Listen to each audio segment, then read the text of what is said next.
নারদ। নারদ কথার অর্থ কেউ রদ করতে পারবে না, কেউ আটকাতে পারবে না। তুমি তো এক জায়গায় বসে থাকো না, চতুর্দিকে ঘুরে বেড়াও, তাহলে তোমাকে আমি কি করে দিই বলো তো? তখন নারদমণি মুখটা কাচু মাচু করে বলছেন, তুমি তুমি তো মা, তুমি দিতে পারবে না?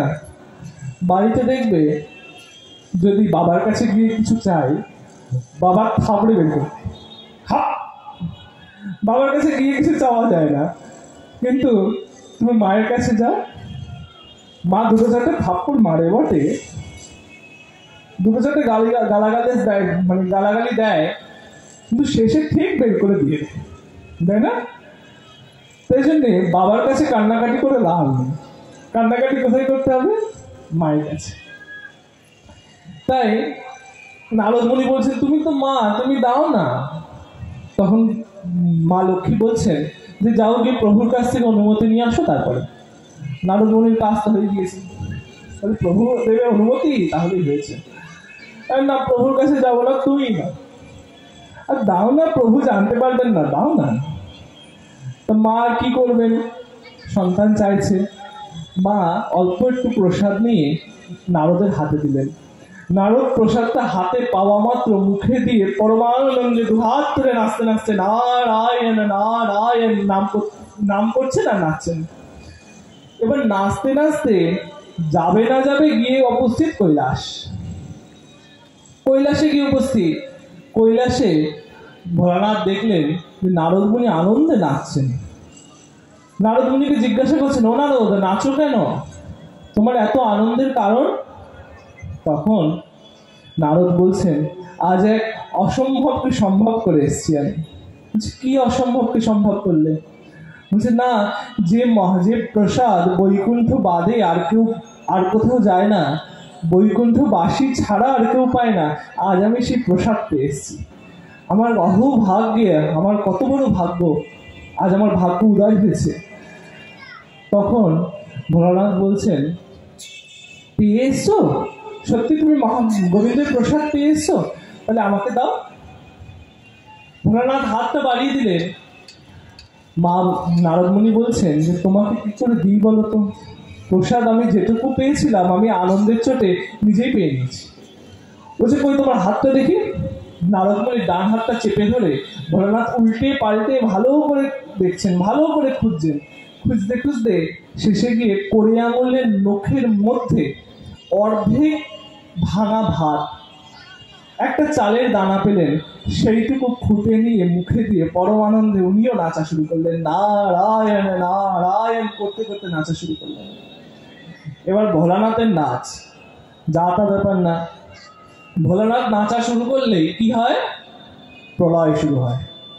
এবার ভোলানাথ যেহেতু নাচা শুরু করেছেন, এদিকে মায়ের মনে শঙ্কা হচ্ছে, কি ব্যাপার, ভোলানাথ আবার নাচা শুরু করলো কেন? মা রান্না বান্না ছেড়ে ভোলানাথের কাছে এসে উপস্থিত, এক হাতে খুন্তি, এক হাতে হাতা, এক হাতে বটি। মা উপস্থিত, তুমি নাচো কেন? বলছে, নাচি কেন মানে? এইমাত্র প্রসাদ পেলাম তো। কার প্রসাদ? এই বাড়িতে ঘরে রান্না করছি যে সেগুলো। সে তো আছে, এইমাত্র আমি গোবিন্দের প্রসাদ পেয়েছি। আচ্ছা, কে এনে দিল? ও তো বৈকুণ্ঠের বাইরে বেরোয় না। বলছে, না, এই যে নারদ এনেছে। নারদ এনেছে তো বলছে, তাহলে আমার ভাগেরটা দাও। মাও হাত বাড়িয়েছে, একসাথে 10টা হাত বাড়িয়ে দিয়েছে, দাও। এবার মায়ের ওই নারদের হাত থেকে কটা পেয়েছে? একটা ভাতের অর্ধেক। এবার ভোলানাথ বলছে, আমি তোমার কথা ভুলেই গেছিলাম, আমি তো পেয়েছিলাম একটা ভাতের অর্ধেক, এখন তুমি 10টা হাত বাড়িয়েছো, 10টা হাতে কি করে দিই? আমি তো ওইটুকু নিজেই পেয়ে নিয়েছি। মা খুব ক্রুদ্ধ হলেন ভোলানাথের উপরে। বলছেন যে আমি তোমার অর্ধাঙ্গিনী, তোমার সহধর্মিনী, তোমার দায়িত্ব তুমি যে সুখের অধিকারী হবে সেই সুখের অংশ আমাকেও দেওয়া, কিন্তু তুমি দিলে না, এটা তুমি উচিত করলে না। থাকলো তোমার সংসার বলেছ, হাতা খুন্তি 10টা হাতে ছিল, হাতা খুন্তি থালা বাটি সব ধন ধন করে পড়ে গেল, ছুঁড়ে ছুঁড়ে ফেলে দিল। ফেলে দিয়ে কৈলাস থেকে মা চলে গেল। কোথায় চলে গেল? পাহাড়ের গুহায় চলে গেল। কেন গেল? পাহাড়ের গুহায় গিয়ে মা তপস্যা শুরু করলেন। কিসের জন্যে? তপস্যা শুরু করলেন এই কারণেই যে গোবিন্দের সাক্ষাৎ পেতে হবে। এবার তপস্যা কাকে বলে? শাস্ত্র উল্লেখিত ক্লেশজনক কর্ম ইতি তপস্যা। শাস্ত্র আমাদের করতে বলেছে, করতে কষ্ট হয় কিন্তু আমরা করি, সেটা হচ্ছে তপস্যা। এবার একাদশী করি আমরা তপস্যা, নাম জপ করি, এক আসনে বসে ধীর হয়ে স্থির হয়ে নাম করি, না নড়ে চড়ে, সেটা তপস্যা। এই হচ্ছে তপস্যা। অনেক জায়গায় দেখবে এখন ফোন খুললেও দেখা যায় এটা, যে বলে যে না খেয়ে থাকলেই যদি ভগবান খুশি হয়, তাহলে তো রাস্তায় এমন অনেক মানুষ আছে যারা না খেয়ে রয়েছে, তাদের প্রতি ভগবান আগে খুশি হতো না? এই জায়গাটায় আমাদের শাস্ত্র না খেয়ে থাকার বিধান কেন দিলেন? এটা না খেয়ে থাকার কথাটার অর্থ হচ্ছে উপবাস বা উপোস। আমরা এখন বলি উপোস তো নয়, অপভ্রংশ হয়েছে। আসল কথা হচ্ছে উপবাস। এই উপবাস অর্থাৎ কাছে থাকা, তোমার কাছে আমি থাকবো, এটা হচ্ছে উপবাস। এখন যখন আমরা উপবাস করছি, একাদশী ব্রত করছি, আমাদের বাড়িতে কি খাবার থাকে না? তখন থাকে, ভাত থাকে, চাল থাকে, আটা থাকে, ডাল থাকে, চাইলেই রান্না করে খেতে পারি তো? খাই না। কিন্তু যারা রাস্তায় থাকেন না খেয়ে, তাদের সামনে তুমি সারাদিনে যখনই ধরো তখনই তারা খাবে না? পেলেই খাবে। কিন্তু যখন আমরা উপবাস করছি, ব্রত করছি, তখন আমরা সংযমের সাথে ব্রত করি, যে না এখন খাওয়া যাবে না, এখন এটা নেওয়া যাবে না। তাই জন্যে ব্রত করতে হয় সংযমের সাথে। তাই এইটার বলা বৃথা, এটা বলা কোনো মানেই নেই যে না খেয়ে থাকলে ভগবান বেশি খুশি হয়, তাহলে বাইরে ওরা না খেয়ে রয়েছে। না, ওরা সংযমিত নয়, ওরা পেলেই খাবে, পাচ্ছে না তাই খাচ্ছে না। আর আমাদের ঘরে থাকা সত্ত্বেও আমরা খাই না। কেন? কারণ ব্রত আছে, ব্রতের মধ্যে খেলে পাপ হয়, নিজেদেরকে সংযমের মধ্যে রাখি আমরা, এই জন্যে। তো মা কোথায় গেলেন? তপস্যা করতে। তপস্যা করার কারণ গোবিন্দের সাথে দেখা করতে হবে। এবং মায়ের তপস্যা পূর্ণ হলো, গোবিন্দ মায়ের সামনে আবির্ভূত হলেন। আবির্ভূত হয়ে বলছেন যে তুমি আবার তপস্যা করছো কেন, বলো না কি চাই। মা তখন বলছেন, গোবিন্দ তুমি তো সবই জানো, আমার পতিদেব ভোলানাথ তোমার প্রসাদ পেয়েছে, আমাকে না দিয়ে আমার খুব রাগ হয়েছে, তাই জন্যে তুমি আমায় আশীর্বাদ করো, আমি যাতে তোমার প্রসাদ পেতে পারি। তখন গোবিন্দ বলছেন যে হ্যাঁ, কোনো অসুবিধা নেই, তুমি পাবে আমার প্রসাদ। কিন্তু জগদম্বা তো আমাদের সবার মা, এই জগতের জননী, তিনি সেই বরকে প্রত্যাখ্যান করলেন। গোবিন্দ বললেন ঠিক আছে তথাস্তু, তুমি আমার প্রসাদ পাবে। কিন্তু মা বলছে না, চাই না। কেন? এই তো এতক্ষণ ধরে তপস্যা করে বর চাইছো, আমার প্রসাদ চাই তোমার, এখন বলছো দরকার নেই। সে না, দরকার নেই। সে কেন? কারণ কি? তখন মা বলছেন যে তোমার প্রসাদ যদি আমি পাই, তাহলে তো শুধু আমারই পাওয়া হবে। তুমি যদি তোমার প্রসাদের জন্য বর আমাকে দিচ্ছ, তাহলে তো আমিই পাবো, আর তো কেউ পাবে না। জগৎবাসী তো তোমার প্রসাদ থেকে বঞ্চিত থেকে গেল। জগৎবাসীর জন্য তুমি কি করলে? আমি তো পেলাম প্রসাদ।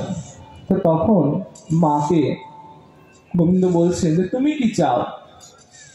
মা তখন বলছেন যে দেখো গোবিন্দ, আমি চাই যে তোমার প্রসাদ যেমন আমিও পাবো, তেমন জগৎবাসীও পাবে। আমার প্রত্যেকটা সন্তান তোমার প্রসাদের অধিকারী হবে। তখন গোবিন্দ বলছে যে দেখো, তোমাকে এই বর দেওয়া আমার পক্ষে সম্ভব নয়। তোমার তপস্যার জোরে বৈকুণ্ঠ থেকে প্রসাদ কৈলাস অব্দি আসবে, কিন্তু জগৎবাসীকে দেওয়া যাবে না।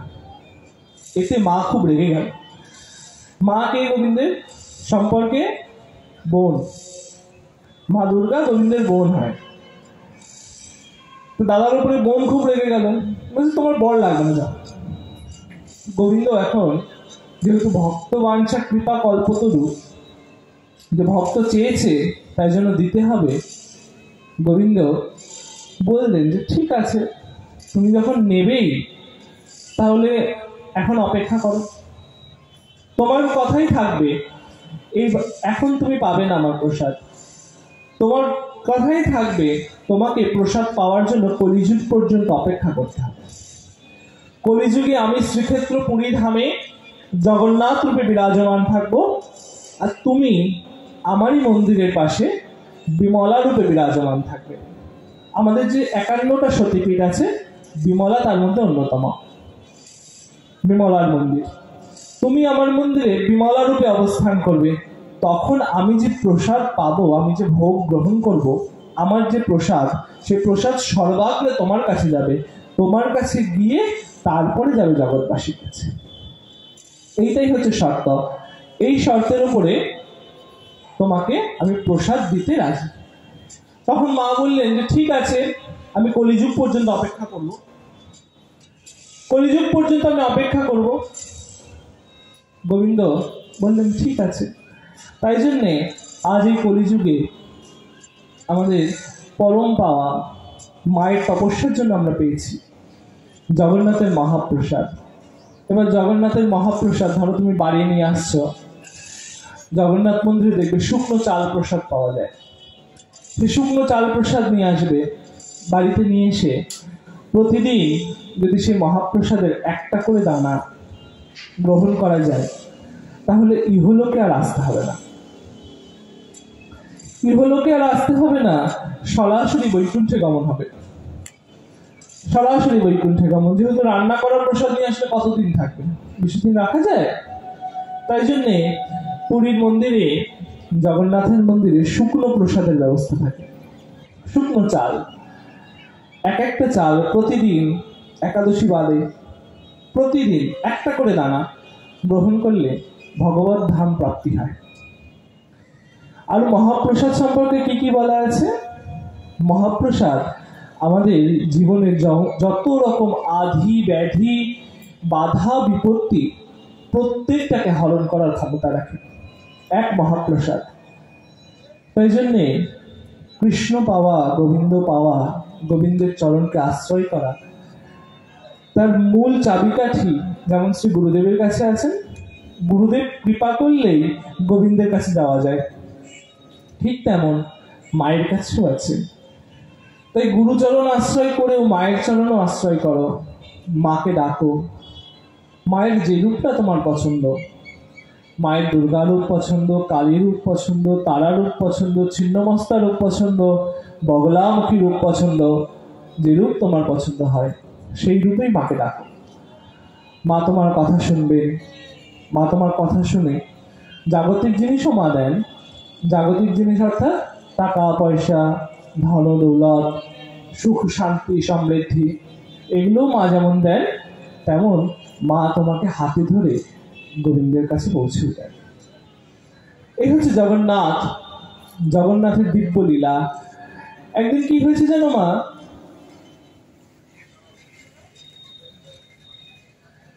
জগন্নাথ পুরী ধামে বিরাজমান, পুরী ধামে এক মা এসে বসবাস করতেন। সেই মা জগন্নাথকে নিজের ছেলে মানতেন। জগন্নাথ আমার ছেলে, আমি জগন্নাথের মা, এই ভাবনায় সে জগন্নাথের সাথে তার সম্পর্ক ছিল। এবার তিনি প্রতিদিন জগন্নাথের জন্য খিচুড়ি রান্না করতেন। সকালবেলা একদম ভোরবেলা খিচুড়ি রান্না করতেন। কিভাবে রান্না করতেন? যে জায়গাটা রান্না করতেন কোনোদিন পরিষ্কার করতেন না। তোমরা করো তো রান্নাঘর পরিষ্কার? তিনি যে জায়গাটা রান্না করতেন কোনোদিন পরিষ্কার করতেন না। যে হাঁড়িতে রান্না করতেন কোনোদিন মাজতেন না। যে চাল আর ডাল দিয়ে রান্না করতেন সে চাল আর ডাল ধুতেনও না। ওই সেই বাঁশি হাঁড়ির মধ্যে জল ভরে ওর মধ্যে না ধোয়া চাল ডাল তেল নুন মশলা সব একসাথে দিয়ে উনুনের উপরে বসিয়ে দিতেন। বসিয়ে দিয়ে সকালবেলা দাঁতন করছেন না রান্না করছেন, দাঁতন করার যে কাঠিটা, সেই কাঠিটা মুখের থেকে বের করে ওই হাঁড়ির মধ্যে দিয়ে ঘুটে দিতেন, সে নিচে লেগে না যায়, নিচে লেগে না যায়। ওই সেই খিচুড়ি খাওয়ার জন্যে জগন্নাথ কি করত? মন্দির থেকে প্রতিদিন সকাল সকাল মায়ের কাছে চলে আসতো।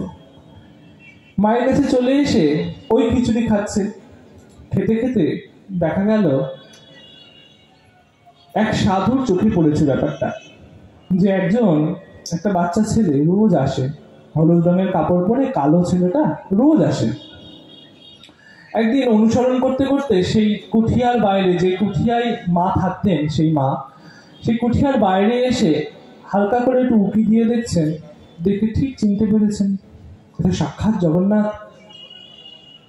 সাক্ষাৎ জগন্নাথ, কিন্তু জগন্নাথের সেবা করছে এত অপরিষ্কার, চাল ধুচ্ছে না, ডাল ধুচ্ছে না, আলু ধুচ্ছে না, এমনকি নিজের এঁটো দাঁতনটা দিয়ে ঘুটে দিচ্ছে খিচুড়ি, তো মহাপাপ হচ্ছে।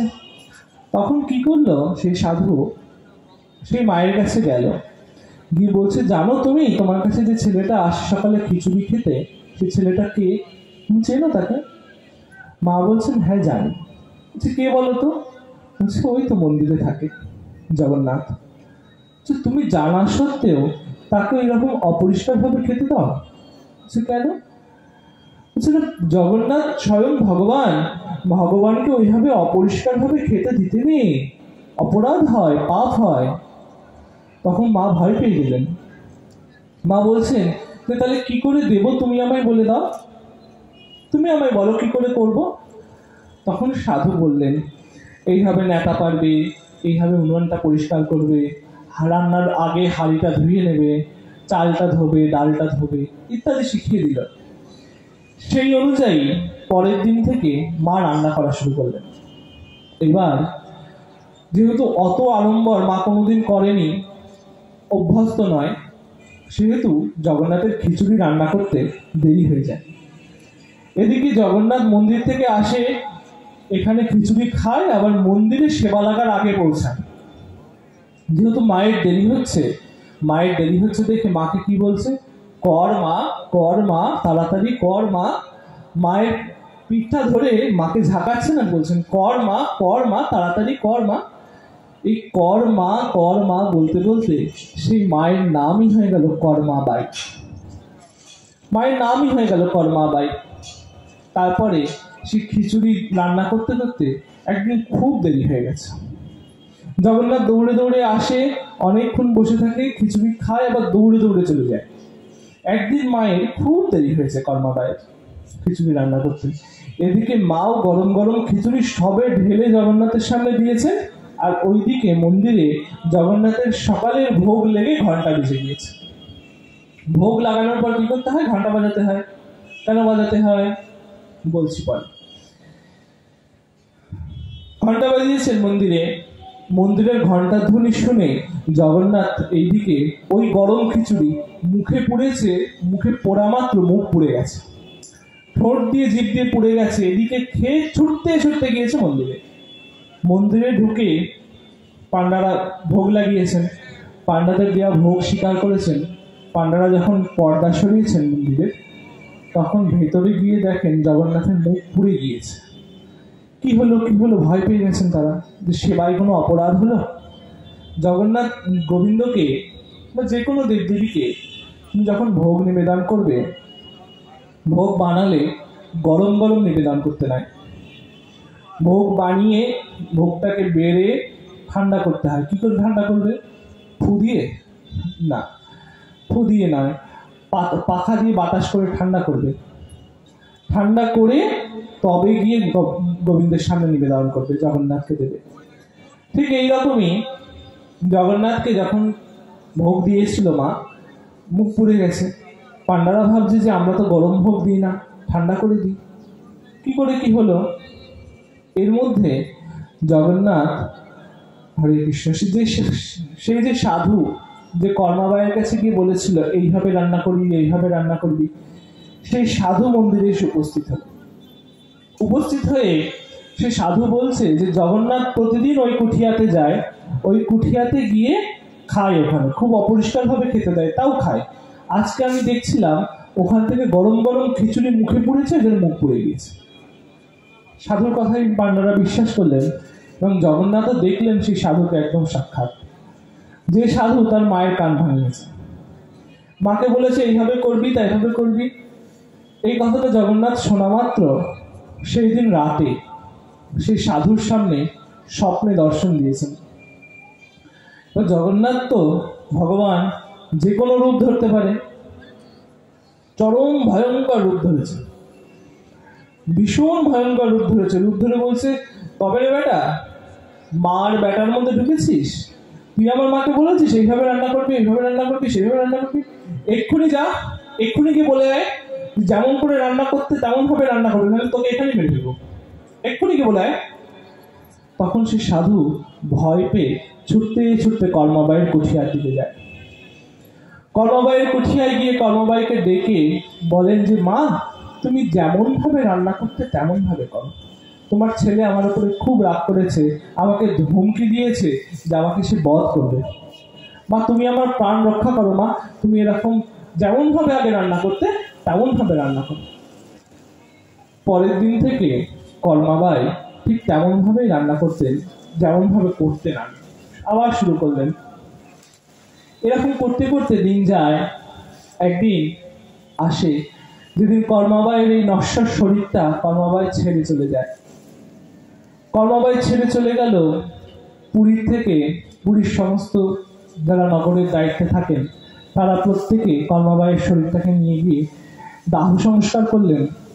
তারপরে 1 সপ্তাহ টানা দেখা গিয়েছিল কর্মাবাইয়ের কুঠিয়ার বাইরে একটা কালো রঙের ছেলে হলুদ রঙের কাপড় পরে মা মা করে কাঁদছেন। দেখা গিয়েছিল 1 সপ্তাহ। তাহলে দেখো, আমাদের ভগবান ভক্তের জন্য কাঁদছেন, ভক্তের প্রেমে ভগবান কাঁদছেন। এমন ঠাকুর আর কোথাও পাবে? তুমি পাবে? আর কোথাও পাবে না। আমাদের সনাতন ধর্মের ভগবান ভক্তের ভয়ে পালিয়ে যায়। কোথায়? মা যশোদা হাতে লাঠি নিয়ে গোপালকে তাড়া করেছিল না? গোপালকে তাড়া করেছিল কেন না? একটা হাঁড়ি ভেঙে ফেলেছিল, সে হাঁড়ির মধ্যে দুধ ছিল, মাখন ছিল। তাই জন্যে ভগবান ভক্তের ভয়ে পালাচ্ছে, ভক্ত যাতে আমাকে না মারে। তুমি আর কোথাও পাবে গো যেখানে ভগবান নিচে বসে ভক্তকে উপরে বসায়? পাবে? পাবে না। সব জায়গাতেই দেখতে পাবে ভক্ত ভগবানের ভয়ে কাঁপে, ভক্ত ভগবানের ভয়ে কাঁপে, ভক্ত নিচে বসে, ভগবান উপরে বসে, তাই না? কিন্তু তুমি যদি কুরুক্ষেত্রে যাও, আমাদের কলিযুগের শ্রেষ্ঠ তীর্থ কুরুক্ষেত্র, তারপরে গঙ্গা, তুমি যদি কলিযুগের শ্রেষ্ঠ তীর্থ কুরুক্ষেত্রে যাও, কি দেখতে পাবে? এই সনাতন ধর্মের ভগবান নিচে বসে আছেন আর তার পরম ভক্ত অর্জুন ওপরে বসে আছেন। রথ চালিয়েছে না গোবিন্দ? গোবিন্দ যখন রথ চালাচ্ছিল কুরুক্ষেত্রের মাঠে, অর্জুনকে বলেছিল, অর্জুন, তুমি তো যুদ্ধ করতে ব্যস্ত থাকবে, তাই তোমায় একটা কথা বলি, শোনো। তুমি যখন যুদ্ধ করবে, তুমি তো আমায় বলতে পারবে না যে গোবিন্দ ডান দিকে চলো, গোবিন্দ বাঁ দিকে চলো। গোবিন্দকে অর্জুন কি বলে ডাকতো? মাধব। মাধব এইদিকে চলো, মাধব ওইদিকে চলো। তুমি তো বলতে পারবে না। তাহলে তুমি এক কাজ করবে, তোমার যখন মনে হবে যে রথটা ডান দিকে নিয়ে গেলে ভালো হয়, তখন তুমি তোমার ডান দিকে, ডান পায়ের বুড়ো আঙুল দিয়ে আমার ডান কাঁধে খোঁচা মেরে বলবে ডান দিকে চলো। যখন তোমার মনে হবে যে রথটাকে বাঁ দিকে নিয়ে গেলে ভালো হয়, তখন তুমি তোমার বাঁ পায়ের বুড়ো আঙুল দিয়ে আমার বাঁ কাঁধে খোঁচা দিয়ে বলবে এবার বাঁ দিকে চলো। তাহলে ভাবো আমাদের সনাতন ধর্মের ভগবান কত উদার। তিনি ভক্তের জন্য করতে পারেন না এমন কোনো কাজ নাই। তিনি ভক্তের ভয়ে পালাতেও পারেন, তিনি ভক্তকে নিজের থেকে উঁচু আসনও দিতে পারেন, তিনি ভক্তের জন্য কাঁদতেও পারেন। এটা আমাদের সনাতন ধর্মের ভগবানের গৌরব, আমাদের গর্বের বিষয় যে আমাদের ভগবান নিজের মাহাত্ম্য থেকে নিজের ভক্তের মাহাত্ম্যকে অধিক করে রাখেন। ভগবানের থেকেও ভগবানের ভক্তের মাহাত্ম্য বেশি। তাই সেই বাচ্চা ছেলেটাকে দেখা গিয়েছিল কর্মাবাইয়ের কুঠিয়ার বাইরে। তার কিছু পর থেকে পুরীর মন্দিরের পাণ্ডাদের ঐকান্তিক ইচ্ছায় প্রতিদিন সকালবেলা জগন্নাথের ভোগ কি লাগে? মাখন আর মিছরি। কিন্তু আর এই ঘটনার পর থেকে জগন্নাথের একদম ভোরবেলা ব্রহ্ম মুহূর্তে কি ভোগে দেওয়া হয়?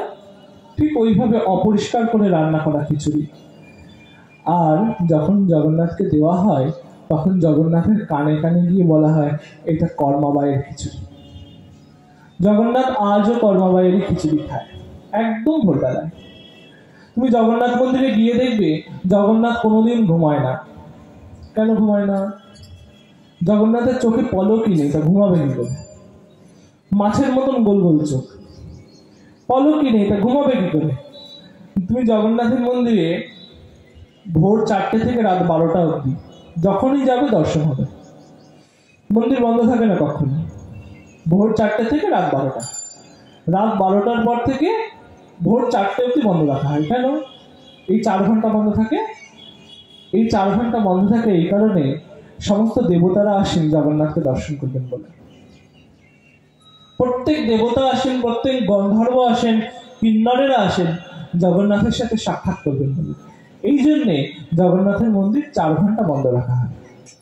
আর সারাদিন জগন্নাথ ঘুমায় না, বিশ্রামও নেয় না।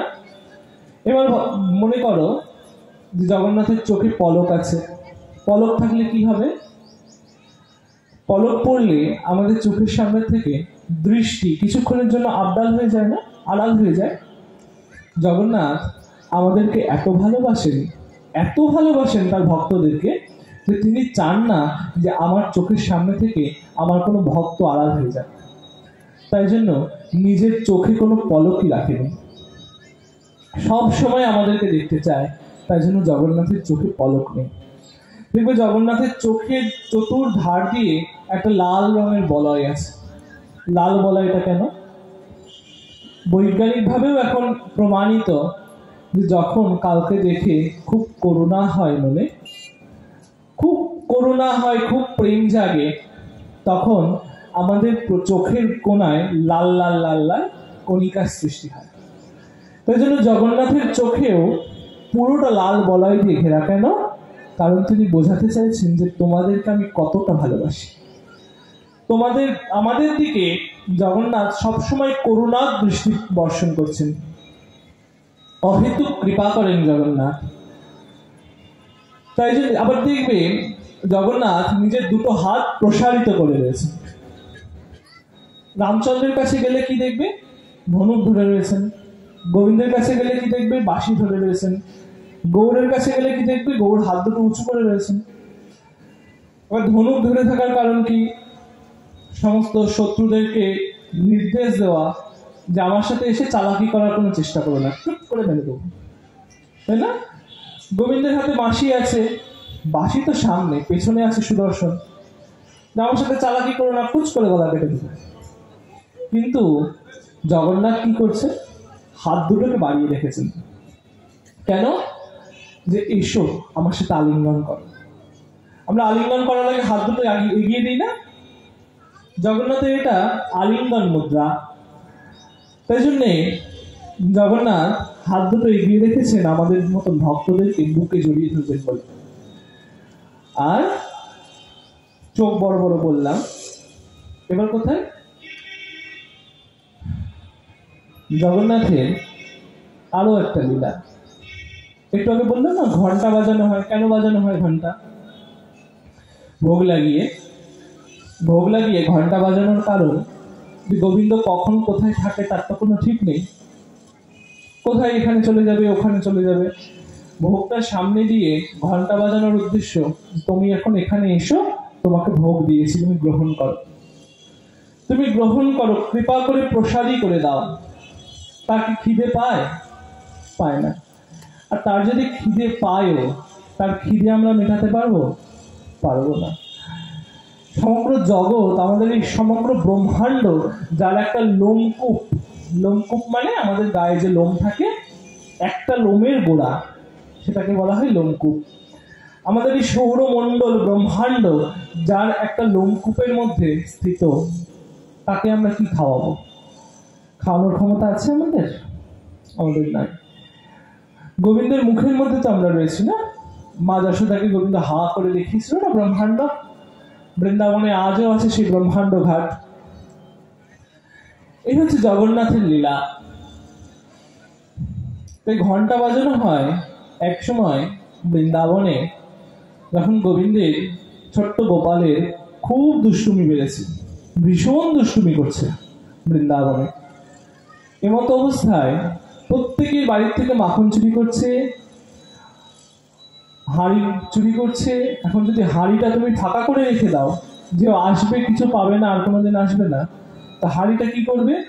হয় ভেঙে দেবে, তা নাহলে হিসি করে দিয়ে চলে আসবে, তার কোনোদিন ব্যবহার করতে না। এবার ধরো কেউ কোনো বাচ্চাকে ঘুম পাড়িয়ে রেখেছো, সেই বাচ্চাটাকে ব্রজবাসীদের সন্তান, তাকে চিমটি কেটে এরকম করে নাচিয়ে এরকম করে ঘুটিয়ে ঘুম ভাঙিয়ে দিয়ে চলে আসবে।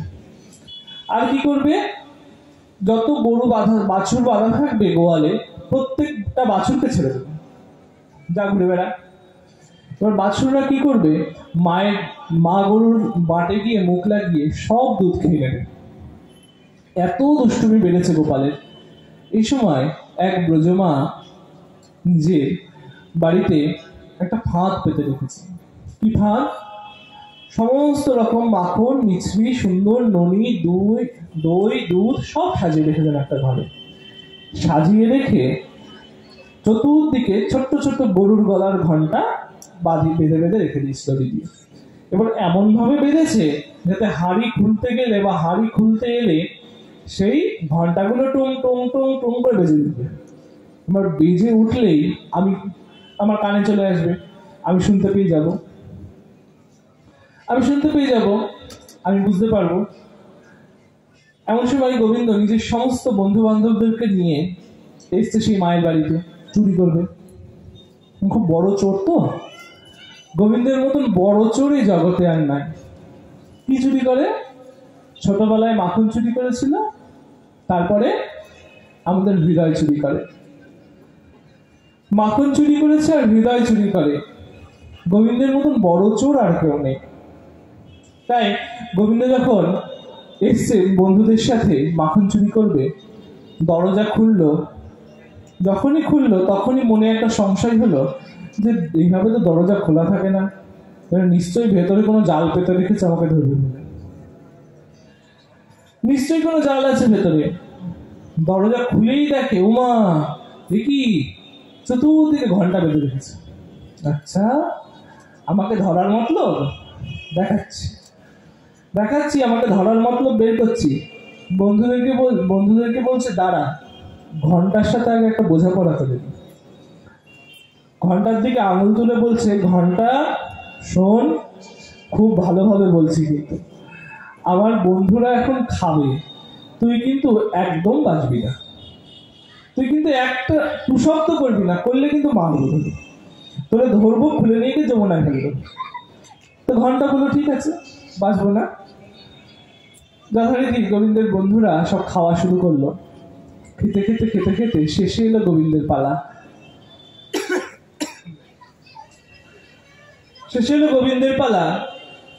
গোবিন্দ যখন এইভাবে হাতে করে মাখন নিয়ে, তো ভদ্রলোকের মতন তো খাওয়া না যে চামচে করে সুন্দর করে স্টাইলিশ ভাবে খাচ্ছে না, এইভাবে ধরবে, ধরে এইভাবে খাবে, এরম করে খাবে, চোখে লাগাবে, নাকে লাগাবে, মুখে লাগাবে, সুন্দর করে মেকআপ করবে নিজের। এবার ওইভাবে খাওয়া শুরু করেছে, সবে নিয়ে মুখে এইভাবে ধরে জীবও ঠেকায়নি, ঘন্টা ঢং ঢং ঢং ঢং ঢং ঢং ঢং বেজে উঠেছে। ঘন্টা বাজা মাত্র গোবিন্দ ঘন্টার দিকে তাকিয়ে এইভাবে তাকাচ্ছে, আর ওদিক থেকে যে ব্রজমাইয়ের বাড়িতে চুরি করতে গিয়েছিল সেই ব্রজমাই এসে উপস্থিত। এসে গোবিন্দের হাতটা ধরেছে, হাত ধরে বলছে, এই তো চোর ধরেছি, হাতে নাতে চোর ধরেছি। গোবিন্দ বলছে যে দাঁড়াও, অতক্ষণে বন্ধুরা সবাই পালিয়ে গিয়েছে মার খাওয়ার ভয়। গোবিন্দ বলছে, দাঁড়াও, তোমার সাথে পরে কথা বলছি, ঘন্টার সাথে আর একটা বোঝাপড়া আছে, সেরে নি। তখন ঘন্টার দিকে আবার আঙুল তুলে বলছে, আচ্ছা ঘন্টা, তুই যে বললি, তোকে যে আমি বারণ করলাম যে তুই বাজবি না, তা আমার কথা তুই না শুনে বাজলি, তুই এটা ঠিক করলি? তখন ঘন্টা বলছে, যে প্রভু, আমার ঘাড়ে কটা মাথা যে তোমার কথা আমি শুনবো না? আমার ঘাড়ে কটা মাথা আছে যে তোমার কথা আমি শুনবো না? বলছে, কেন? আমি তোকে বারণ করেছিলাম না বাজবি না? বলছে, হ্যাঁ বারণ তো করেছিলে, কিন্তু ঠিক কি বলেছিলে সেটা মনে করো তো। যে কি বলেছিলে? ঘন্টা বলছে যে তুমি আমাকে বলেছিলে যে আমার বন্ধুরা যখন খাবে তখন তুই বাজবি না। তুমি কি এটা বলেছিলে যখন আমি খাবো তখন তুই বাজবি না? তুমি বলেছিলে? গোবিন্দ বলছে, তাই তো। বলিনি না? বলছে, না তো বলনি তো, আরো একটা কথা আছে। বলছে, কি? শাস্ত্রে বলা আছে যে। বলছে, কি শাস্ত্র? না শাস্ত্র তুমি তোমার তোমার রচনা করা শাস্ত্র তো? বলছে, হ্যাঁ। তোমার নির্দেশে রচনা হয়েছে তো? বলছে, হ্যাঁ। যে তাহলে তোমারই নির্দেশে রচনা হয়েছে যে যখন তুমি খাবে তখনই ঘন্টা বাজবে।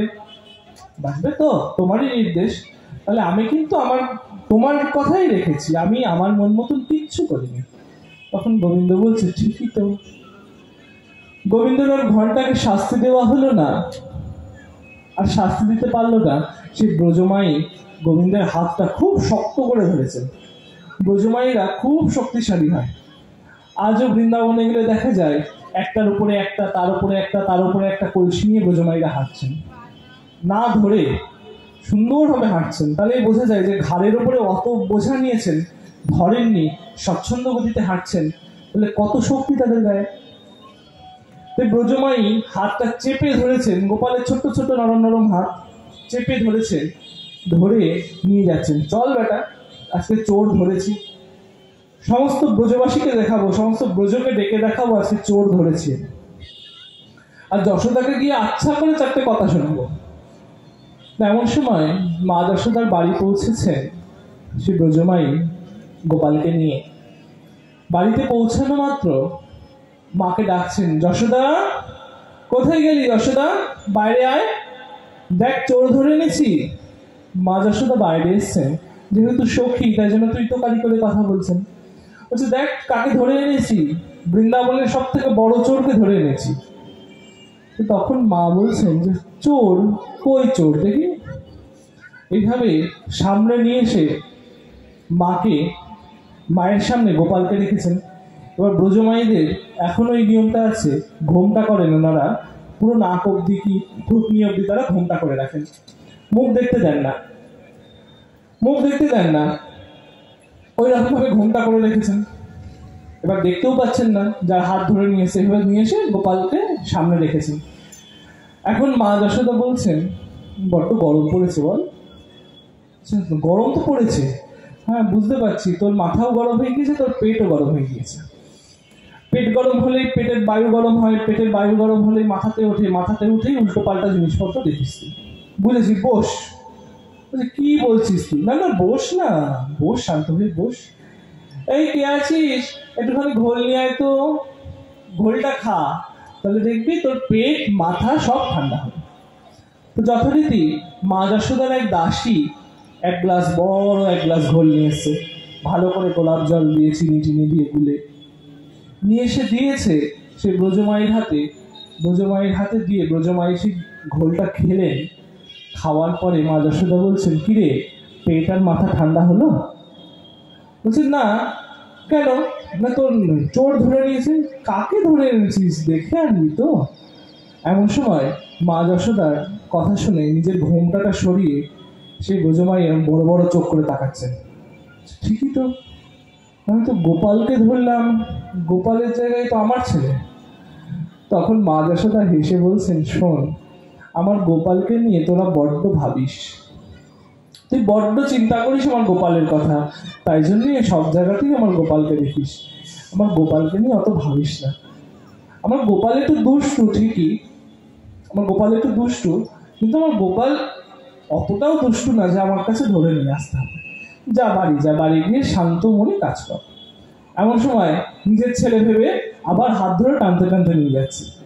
এমন সময় ওই যে বাচ্চাটা দাঁড়িয়ে পড়লো, দাঁড়াও। বলছি, কি হলো? সেটা দাঁড়াও, আমাদেরকে ভালো করে দেখো। আবার